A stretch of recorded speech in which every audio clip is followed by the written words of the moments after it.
got some more news for y'all. So just randomly, just out of nowhere, just randomly, why is Chris Brown live on Facebook? Y'all need to think about that for a second. He is literally live right now. In case something happens to him, you got that motherfucker on film. This can also be a scare tactic. She could be trying to make everybody who's buying the tickets, trying to go to Chris Brown's concert, trying to make them scared, to not make them be involved in this mess. And even trying to knock out Chris Brown's tour where you know how good he does in his shows. There is no reason for Chris Brown to be going live on Facebook. We all know why he's going live. He is trying to protect himself. And if anything happens to him, he has that motherfucker on film, y'all. Now, Chris Brown, you are very smart. You are very smart. Keep doing what you have to do, okay? Keep selling out these shows.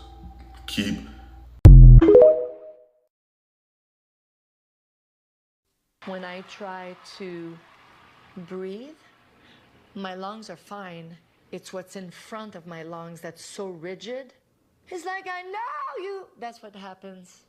It's like, I know what I want to do. I know you can show me, yeah. And that's what happens, and it's very difficult for me.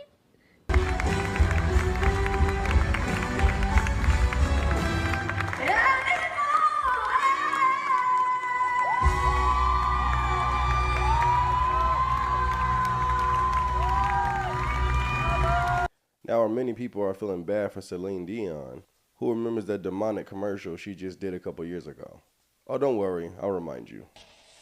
Our children, they are not really our children, as we are all just links in a never-ending chain that is life.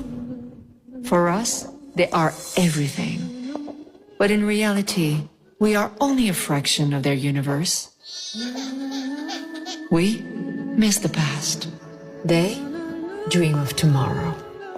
We may thrust them forward into the future, but the course will always be theirs to choose.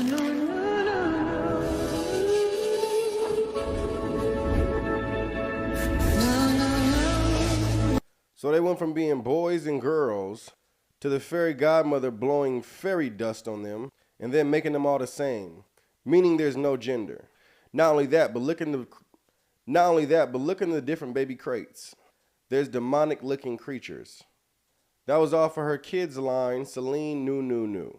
And if that wasn't enough for you, look at some of the disturbing images on their social platform. New Order, as in New World Order. And here we are, ladies and gentlemen, the Baphomet Goat, on a platform that is supposed to be for kids, being endorsed by Celine Dion. More images on that social platform. Look at the caption, whisper in your ear. And more images. This is the new order. This is the new world. Listen, Celine had an amazing voice. But did she use that voice for God? No. Not only that, but clearly through seeing this commercial, we understand that she's involved and connected to some deeper demonic activity. And when you go to the point where it's kids involved, now you've stepped into a different level. So a lot of you guys might feel bad on what you can see on the outside as far as her losing her voice. But what you really need to feel bad about is what you can't see that's in the inside when it comes to the children. Especially when they show you right in front of our face. Commercials and social media platforms. What else do you need to see? It's time for the world to wake up. Because many times the people that they push right in front of our face and who they blow up, most of the time those people are on their side, brainwashing the masses. And it takes somebody like me to come and put it in your face just so you can see it. And my brothers and sisters, I pray you can see it. God bless. We get paid to rap about that stuff. They actually pay us more when we rap about more ignorant stuff, so I make sure I even align and come talk on stages like this. Man, I was flooded with millions of dollars from the time I was 16. And I woke up one morning and I was like, damn, they got me. Man, look at the shit I spoke about. Look at the shit I put in these people's ears. Man, I feel very wrong about a lot of things. How many lives I actually am responsible for when it comes to my music? How many kids and people have gotten in the car or put this shit in their ears and actually might hurt someone. And now I'm sitting back like, damn. It's weird. I've been having these weird feelings lately, and that's kind of why I didn't want to do this song, Shake It, or like any drill songs, because it's like these songs are activating like these demons that I killed. I don't want to be that girl anymore. Like, I just want to be a mother. You know what I'm saying? Like, I don't want to be that old Cardi anymore. She ain't gonna be no city girl. So Summer ain't allowed to be no city girl? No. I want her raised totally different. Like, you know, I don't even want her to even see the light of day like that. Like, I really want her to just be like, you know, like level-headed, a schoolgirl, and just on the. So Usher's got some really good songs and hits, but there's something really creepy about this particular video recorded in this year's Met Gala. Check this out. Usher! Hey! I'm doing well, how are you? I'm good, I'm good. Good to see you, baby. Please tell me about your look. Alexander McQueen, it's a one-of-one. Sean McGuire and myself decided to put this amazing thing together. So he's being super nice to this person, he's answering all her questions. Up until now, everything is as it should. But then, this happens, pay very close attention. Exotic, romantic, and but still within the garden theme. And tell me about the It's all a part of it. There's everything. You're looking at I mean, this is a true thought, like a cohesive, full thought, you know? So he begins explaining how everything that you're looking at is a cohesive, full thought when she asks him about his grills. It's quite weird. When he's talking about it, I feel as if he's talking about something else and not the grills itself. And then this happens. How did you interpret the theme tonight? Just as that. I wanted it to be exotic. There's all different types of gardens. Some of them get a little dark, but you gotta have fun, right? What is going on here? What exactly is he talking about? And if we zoom in this particular moment, you'll notice that we can't see his pupils. It's as if his eyes went full dark, as if he's not even human, or at least this is what a lot of people on the internet are saying. Is he maybe using some sort of lens, or is there something else entirely going on here, something far more sinister? What's your take? Senator, I am actually happy that you're here. We have some things in common. You grew up in a single family household, single mother household. I grew up with both of my parents, but hold up, wait a minute. How is that in common? That's Sonny hosting on The View trying to race bait Tim Scott, but he wasn't having any of it. Raised in the Bronx projects amidst a lot of poverty and violence. And you are the first black senator elected in the South since the Reconstruction. That would be about 114 years.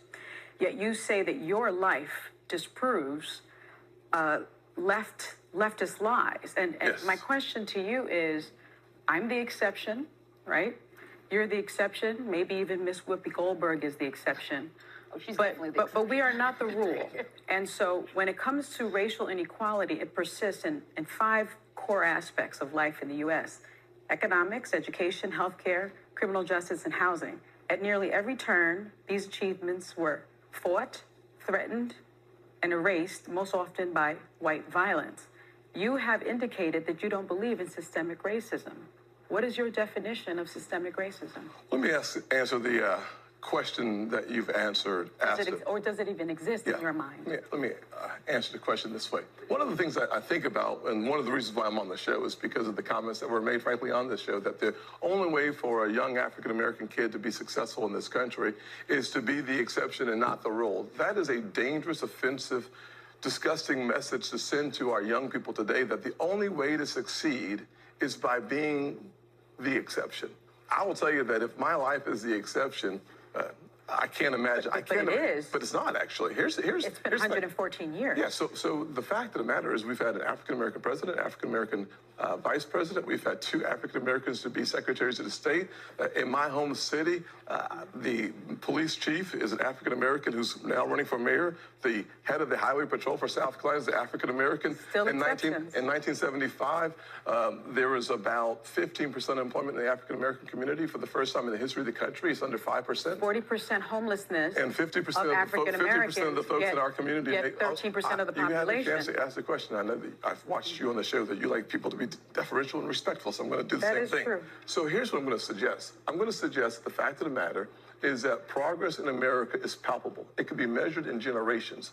I look back at the fact that my grandfather, born in 1921 in Sally, South Carolina, when he was on a sidewalk, a white person was coming, he had to step off and not make eye contact. That man believed then, with some doubt now, in the goodness of America, because he believed that having faith in God, faith in himself, and faith in what the future could hold for his kids would unleash opportunities in ways that you cannot imagine. Every kid today can look, just change the stations and see how much progress has been made in this country. ABC, NBC, CBS, ESPN, CNN, Fox News all have African American and Hispanic hosts. Tim Scott's points was spot on. In America, you have the freedom to become whoever you choose. And the audacity of Sonny to accuse anyone of racism is crazy, when it seems like all she does on the show is race bait and attempt to vilify white people. I read a poll just yesterday that white Republican suburban women are now going to vote Republican. Why? It's almost like roaches voting for Raid, right? It's I think like that's they're voting. No, it's they're insulting voting to the against, voter. They're voting real quick, against their own self-interest. Do talk they on the want to live show? in Gilead? Okay, do they so do want we to love be in the hands? Do we love tail? democracy or not? Because just saying that it's insulting to the voter.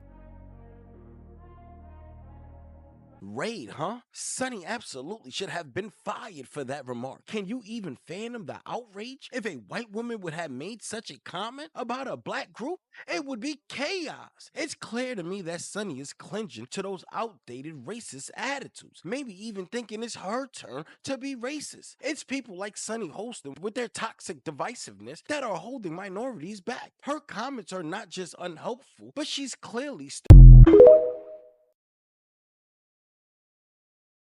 So did you experience this timeline jump that we had this weekend? I thought I was crazy. I thought that it felt funny, there was something off, but when they announced Dr. Ruth and Richard Simmons just died this weekend, I knew something was up. Put it out there, a lot of people feel this way. So I believe, and this is just my belief, I believe that what happened, the attempt assassination of T, I think that we chose a more positive path. I think that there were two ways. I think that on the other side, it didn't happen the way that we're living right now. I think instinctively, we chose a different path. And I do believe that it is positive.